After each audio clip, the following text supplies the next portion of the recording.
Welcome to the Vegan Pulse. I am your host, Nancy Arenas. We're back with another segment of Making Sense with Gabriel Gaarden. Stick around. We'll be right back. Hi, Gabriel. How are you? I'm doing great, Nancy. How about you? I'm doing good because we're doing another segment of Making Sense with Gabriel, which is always so informative. Great. So today I want to ask you this question. Can you tell us the difference between plant-based diet, whole food plant-based diet, and vegan diet? Because I see this and it's very confusing all the time for people. Like, for example, plant-based doesn't mean vegan, and so can you speak to that, please? Yes, I'd love to. So let's start in order. So you said plant-based first. So a plant-based diet, and again, and there can be different definitions for these things too. So just the definition that I give, I think will be a pretty broad or a commonly used definition, but there may be nuances to these definitions that branch out or that contradict what I say. But for the most part, what I'll give, I think will give a good job of summarizing kind of the conventional definitions around these terms. So a plant-based diet, in my mind, would be a diet that's, number one, centered around plant foods that are derived from plants, right? So think about fruits, vegetables, whole grains, legumes, nuts, seeds, herbs, and spices, and then we put mushrooms in there too. Fungus is a separate category, but we often lump mushrooms in with vegetables, but also mushrooms. And so, and essentially, I think you could call a plant-based diet any diet that essentially gets the predominance or most of its calories from plants, right? So even most folks on a standard American diet, even though it might sound crazy to call it plant-based, because we're getting so many processed foods often that come from plants predominantly, processed plants and ultra processed, foods like chips, and crackers and cookies and cakes. All of these things, they don't look anything like a food that's grown in nature. Of course, we'll get to that when we talk about whole food plant-based diets. But nonetheless, they're derived from plants. Corn syrup, it comes from corn. It comes from a plant. So it's a vegan food. It's a plant-based food. It's just not a health promoting food because it doesn't come from a whole or minimally processed plant. So I figure if somebody's getting more than 50% of their calories from plants, they're essentially on a plant-based diet. It may not be a healthy plant-based diet, but plant-based can or cannot connote 100% plant-based or vegan, right? So if somebody says, I'm on a plant-based diet, they may be consuming exclusively plant-derived foods. So foods that come from plants and foods that do not come from other sources, like, for example, animal-based foods. So eggs, any type of dairy that comes from a cow or a goat or another animal, that lactates. And then any type of animal flesh. So we think of poultry, we think of beef and lamb, like the red meats, and then we think of fish, predominantly as these meats that are these animal flesh foods that are commonly consumed. And so plant-based can mean I'm exclusively eating plants. It can also mean I'm just predominantly eating plants, right? That most of my calories are coming from plant foods. Now, whole food plant-based is exactly that. I've already kind of hinted at the definition of that. That the foods that dominate your overall dietary routine are going to come from whole plant sources, right? So again, fruits and veg and nuts and seeds and herbs and spices and whole intact grains and legumes, which is an umbrella term for beans, split peas, chickpeas, and lentils. And then of course, mushrooms or fungus as well. That most of your calories are coming from those foods in their whole or minimally processed form, right? There's nothing wrong with doing a little bit of processing. I often eat frozen kale because it's already chopped up, it's already washed, it's already ready to go, and I can throw that in the blender and make a pesto out of it, or I can make a smoothie out of it, or I can throw it in a stir fry, or just heat a little bit up in the microwave over some rice and beans and with some frozen corn and a little bit of green chili or something, and I've got a great meal.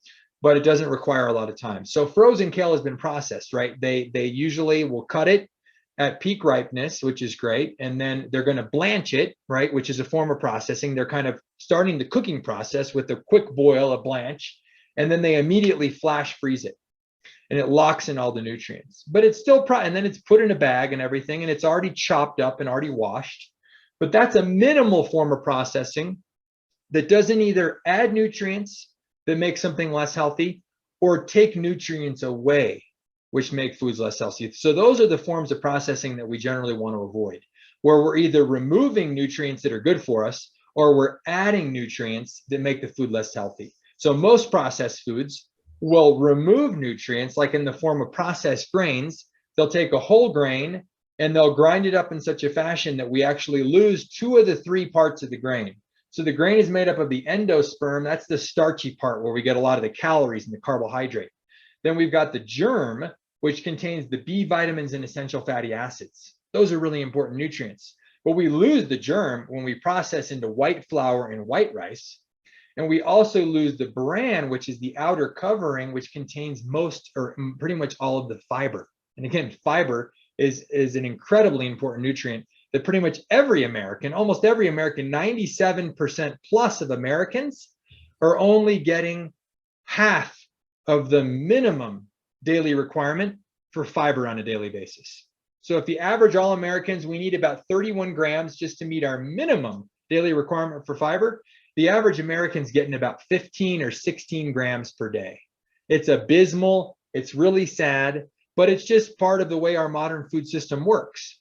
And so we need to be getting more fiber. So that's the form of processing that takes good things away when we make white flour or white rice.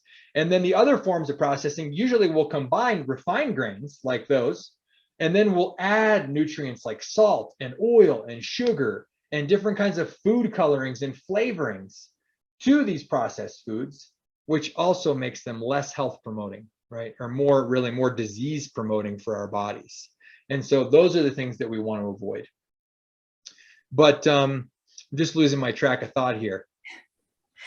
Well, you're talking about the plant-based and whole food plant-based. And the reason why I thought it was very important that we talk about that is because, the dairy and the meat organizations are very clever at trying to deceive us. And so when I go to the supermarket, even so more and more lately, there it is, plant-based on their packet, because they're trying to fool you into thinking that that's a food that's healthy for you just because it has plant-based. Great point. Yeah. So you always have to read the ingredients. And that's another reason why I want to predominantly choose whole plant foods, because they don't have ingredients labels, right? Now, a lot of these things that come in packages that are processed to a greater degree, that have a whole list of ingredients that you have to go through, that's when you might have to look and say, hey, is this actually just plant or exclusively plant-based or vegan? Or does this have milk powder in it? Or does it have some other ingredient that may come from animals? And even not just the animal foods, but it might come from just other forms of processing. Like I mentioned, the salt, oil, sugar, the food colorings, the other additives, the preservatives, all the things that don't promote health, that aren't good for our bodies. And so again, when I'm just, opening up a can of beans, or I've just got a bag of pinto beans that I soak and then I cook in my pressure cooker, I don't have to worry about what kinds of ingredients are coming in the pinto beans. It's just pinto beans, right? It's super simple. It takes all the guesswork out. We don't have to read this long ingredients label. So we should all be choosing as many whole plant foods as often as possible, so that we're not having to look through long ingredient labels to see what's in there, because we know that vegan or not, right? This includes a lot of vegan foods. A lot of vegans will think, oh, because it's vegan, it's also okay, or it's good, or it's not bad. And it's like, well, sure, nothing's necessarily bad, but there's certain foods that promote our health, and there's certain foods that really don't promote our health, or really they promote disease. And so a lot of vegan foods will fall under that category, right? A vegan then, as a definition, is just any food that only comes from plants, that does not include any animal products. So it's not going to have any type of animal flesh. It's not going to have any type of dairy or eggs. And then it's not going to have honey in it, because honey comes from bees and it's another animal product, right? So it's not going to have any product that came from an animal, or that is an animal in the form of animal flesh. But nonetheless, there's a lot of vegan foods out there, especially today in our modern food culture, where vegan's another form of fad diet. Even though veganism is wonderful, It's another fad diet, and it's another way to just market, oh, this is vegan. And so sometimes we fall into the trap of thinking, oh, well, this is okay to eat because it's vegan.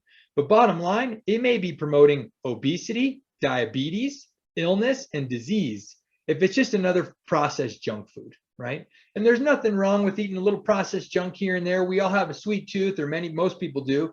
We all have a salt tooth, or many people do, because we consume too much salt, and that leads to kind of cravings for salt, because we develop a chemical dependence on ingredients like sugar and salt, right? Because we eat too much of them on a regular basis, and then our body will crave them. It's not because we need them. That's an important thing for people to understand. Oh, people think, oh, I'm craving salt because my body needs it so much. No, you're craving salt because your baseline consumption of salt is so high that anytime you don't get it, you start to get a withdrawal, just like you do from nicotine. And then your body thinks, oh, I need salt. No, it's just because your body's essentially going through a withdrawal symptom, like it will with caffeine or nicotine. And then you think you need more salt. Bottom line, most people get way too much salt in their diet. And again, salt is really high in all these processed foods, including processed vegan foods. And we need to be consuming less salt. We need to be consuming less sugar. We need to be consuming less added fat in our diets, right? Turning to nuts and seeds and avocados for our fats, not chips and crackers and cookies and all kinds of other, burritos and all the other things that you can think of that are vegan or not, that come in a package that were made in some facility that you don't even know where it's located, where these foods came from, right? There's nothing wrong with eating those foods on occasion, because we all get busy, we all get stressed, we all get rushed, we all get cravings. But we need to turn to the whole plant foods as much as possible if we want to live in a healthy, trim, fit, energetic, vibrant body. And we want to get resistance from chronic disease and cancer. We got to turn to whole plant foods as much as possible. And I want to add vegan, whole plant-based food, because again, people try to confuse individuals by saying this is plant-based or whole food, whatever, and it's not. So I like the word vegan added, which means no animal products within it. Sure. And the same thing, great.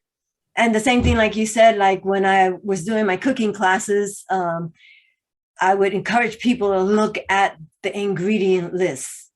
And if they didn't recognize those words, which sometimes they change them so that you don't know what it is that they're giving you, that you just put it back in the shelf. So if you're just want beans, water, good to go. Beans with a long list of 20 ingredients that you don't know what those names are, absolutely not. Yeah, keep it simple, keep it whole, right? And so, yeah, we're just turning to the plant foods in their whole or minimally processed form. Like I say, canning is a form of processing. Freezing our fruits and vegetables is a form of processing. But in those cases, we're not adding a bunch of ingredients that we don't know. We're not adding a bunch of ingredients that are not good for us. We do want to watch out for salt, but with pretty much any product with canned goods, you can find either a low sodium, reduced sodium, or a no salt added version. And that's great. If you want to add salt, don't get it in your cans. Don't get it during the cooking process, or at least minimize it. Just sprinkle a little bit on the surface of the food after you've plated and you sat down for your meal, because then we can use the least while still getting the little salty, savory flavors that people love. And I love the fact that you spoke about processing. It's not bad or good. It's a word used for, a certain way to deal with food, and it could be the good or bad. So we need to be careful when we say it's a processed food, because like you said, your frozen kale was a processed food, but it's a good food to eat. However, a hamburger from, McDonald's or something is a processed food, not good to eat. Definitely. Yeah, we don't want to demonize all processed foods, because processing in certain cases makes certain nutrients more available to our bodies and makes food just accessible, right? Freezing and canning makes sure that food lasts a long time, right? Fresh fruits and vegetables and other foods, they don't last very long. So we may not have access to them year round, especially from like an equity and an access issue. We have a lot of people that don't live close to grocery stores, or that may not live in climates where they have access to these foods a lot of the year. And so different forms of processing can make really healthy vegan whole plant foods accessible to more people.